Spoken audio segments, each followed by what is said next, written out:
क्या सोच रहा है? जानती है, आज सुबह पांडव राजधानी छोड़कर वनवास चले गए। जानती हूँ। जानते हुए भी तू इतना ठंडा जवाब कैसे दे सकती है? तो क्या करूं? चीखूं? दुख तो इसी बात का है कि कोई चीखता ही नहीं, सब चुप बैठे रहते हैं। और लोग भी तो चुप रहे। औरों की बात मैं नहीं जानता, पर पिताजी क्यों चुप रहे? मैं सोचता था उनकी गर्जना से पूरी रात सभा कांप उठेगी, दुर्योधन का खून जम जाएगा, पर वे क्यों चुप रहे? पर तू क्यों चुप रहा? तू तो गरज सकता था। बहुत होता दुर्योधन के भाई तुझे मार डालते, पर तू क्यों चुप रहा? वही मैं सोच रहा हूँ। मेरे संस्कारों में ऐसी क्या गड़बड़ी थी जो मेरा खून गर्म नहीं हुआ, मेरे शब्द फुंकार कर खड़े नहीं हुए? बताओ माँ, ऐसा क्यों नहीं हुआ? अपने पिताजी से पूछ। तुम उत्तर क्यों नहीं देती? रजस्वला एक वस्त्रा द्रौपदी को भरे दरबार में नंगा किया जा रहा था, फिर भी मैं चुप बैठा रहा। आकाश के टुकड़े टुकड़े कर देने वाली मर्मभेदी आवाज से वो पुरुष जाति को पुकार रही थी, उसके बाद भी मैं चुप बैठा रहा। ऐसा क्यों हुआ माँ? मैं नहीं जानती। सोचती क्यों नहीं? वनवास जाने से पहले पांडव पिताजी से मिलने क्यों नहीं आए? और तो और उनका प्रिय शिष्य अर्जुन भी नहीं आया। कल की घटना के बाद वे लोग पिताजी से घृणा करने लगे हैं माँ। पिताजी अब उनके लिए आदरणीय नहीं रहे।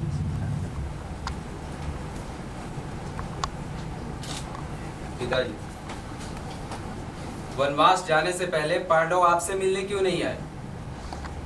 तो क्यों आते? आप कल दरबार में चुप क्यों रहे? कल से ये प्रश्न मुझे नोच नोच कर खा रहा है। इस प्रश्न के उत्तर देना क्या अब जरूरी है? हाँ पिताजी, जब द्रौपदी की पुकार किसी ने नहीं सुनी, तब वो आपके सामने आकर खड़ी हो गई थी। याद है उसने क्या कहा था? उसने कहा था, आचार्य आप ना कौरवों के रक्त संबंधी हैं ना पांडवों के, आप आचार्य हैं दोनों के। क्या दुर्योधन आपका कहना नहीं मानेगा? आपको तो सत्ता का मोह नहीं है। क्या आप अपने शिष्यों की पत्नी को सार्वजनिक रूप से अपमानित होते हुए देख सकते हैं? उठाइए अपना धनुष। पर आप चुप रहे, क्यों? इस प्रश्न का उत्तर अपनी माँ से पूछो। जो जिम्मेवार है उसी से पहले पूछना चाहिए। मैं जिम्मेवार हूँ तुम्हारी चुप्पी के लिए? तुम्हें कुछ लगता नहीं मुझ पर आरोप लगाते हुए? जरा गहराई से सोचो, पिछले बातों के संदर्भ में सोचो। अपना नपुंसक आचरण ढकने के लिए तुम्हें मुझ पर आरोप लगाते हुए थोड़ी भी लज्जा नहीं आती? मैं कहती हूँ, कहाँ मर गया था तुम्हारा आचार्यत्व? क्या वो एकलव्य का अंगूठा कटवाने या सुतपुत्र कहकर कर्ण की अवहेलना करने तक सीमित था? तुमने अपने शिष्यों को रोका क्यों नहीं? क्या तुम्हारा उन पर कोई नैतिक अधिकार नहीं था? आवेश कोई तर्क नहीं होते कृवि। जरा अपनी ओर देखो। क्या देखूं? साफ क्यों नहीं कहते कि तुम्हें अपने शत्रु द्रुपद की कन्या को अपमानित होते देखकर एक हिंसक आनंद मिल रहा था? लेकिन वह कृपाचार्य, विदुर और भीष्म भी, वे क्यों चुप रहे? इसके कारणों पर विचार क्यों नहीं करते तुम? वे तो शिक्षक नहीं है, आचार्य नहीं है। तुमने चुप रहकर एक शिक्षक को अन्याय पीने की परंपरा दे दी। आने वाला इतिहास तुम्हें ही कोसेगा।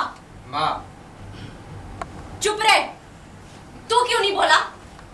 जब दुर्योधन का भाई विकर्ण खड़ा होकर विरोध कर सकता था, तो तू क्यों चुप रहा?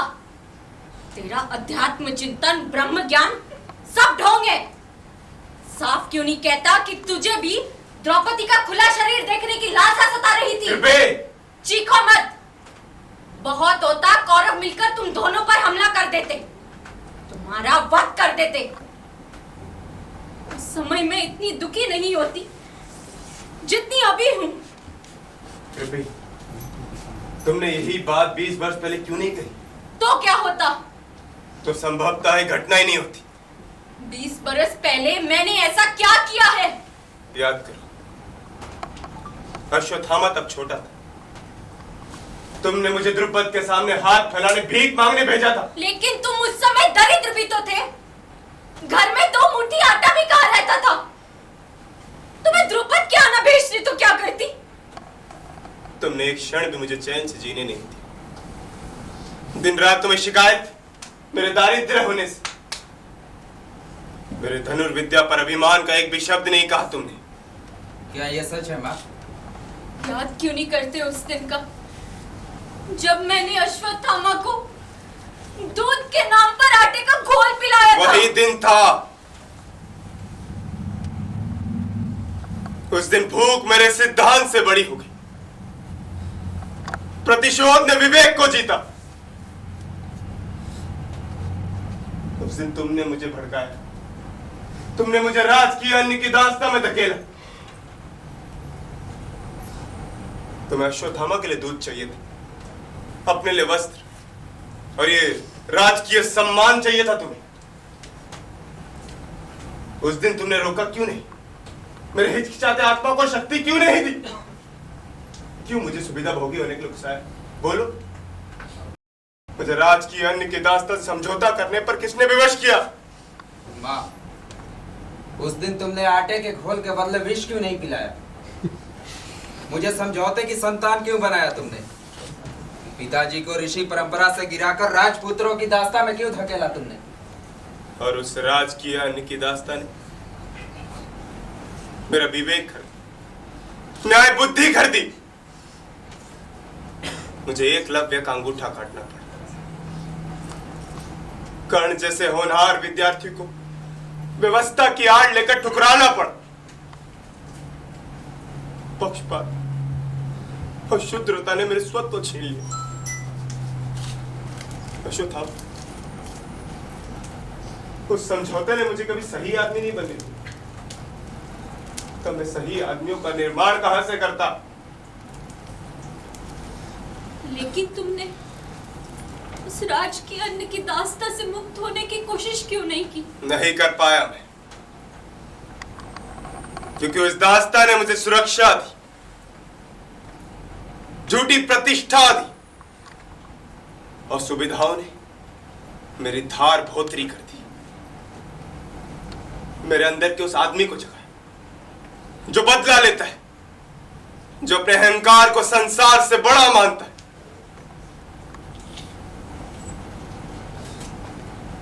द्रुपद से बदला लेने के लिए मैंने अपने विद्यार्थियों को युद्ध का उन्माद दिया, और उनका उपयोग केवल अपने स्वार्थ के लिए किया। मैं हर दिन एक छोटा आदमी होता गया। कृपया पिताजी, आप इस राजकीय दास्ता को छोड़ क्यों नहीं देते? जो कुछ न्याय है, सत्य है, उसका पक्ष क्यों नहीं लेते? नहीं बेटे, अब ये संभव नहीं। बहुत देर हो चुकी है।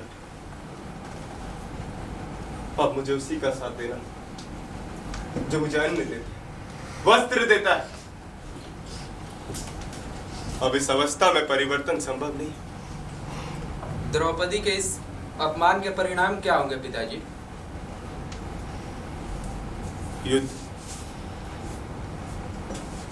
सर्वनाश। मेरी दी हुई विद्या सहस्त्रों बलिदान लेगी, क्योंकि मैंने केवल शस्त्र चलाने की शिक्षा दी। केवल शस्त्र, उसके आगे ऐसा कुछ नहीं सिखाया जो मनुष्य को मनुष्य बनाता है। अश्वत्थामा, मुझे जलता हुआ भविष्य दिखाई दे। दिशाओं को बहरा बनाने वाला युद्ध का कोलाहल सुनाई पड़ रहा है मुझे।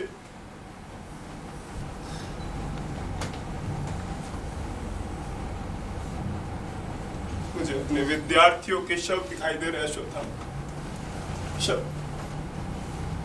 अपने दारिद्र्य से बदला लेने की मेरी हिंसक भावना आज मुझे ग्रस रही है। अश्वत्थामा, आज मुझे ग्रस रही है। अश्वत्थामा।